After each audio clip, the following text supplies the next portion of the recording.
มีเครื่องไหนอีก ครับผมขอบคุณนะตามขอบคุณครับ เจเดนทำอะไรครับเจเดนจะทำอะไรครับ เจเดนจะทำอะไรครับดิสเมคอัพโอเคโอเค ลูกอมมันเย็นหรือเปล่า ทำเมคอัพนั่งอยู่เฉยๆดีกว่า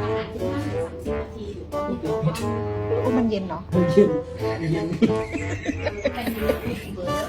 เราให้กินลูกอมก่อนด้วยนะ น้องไม่กินลูกอมให้อยู่เฉย เย็นเย็น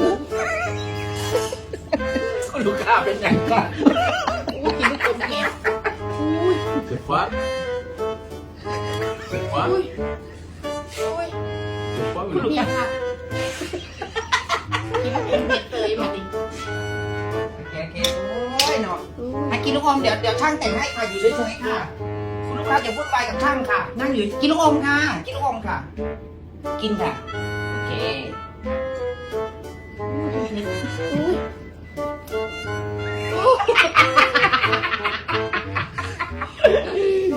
Ça pique Ça pique ou non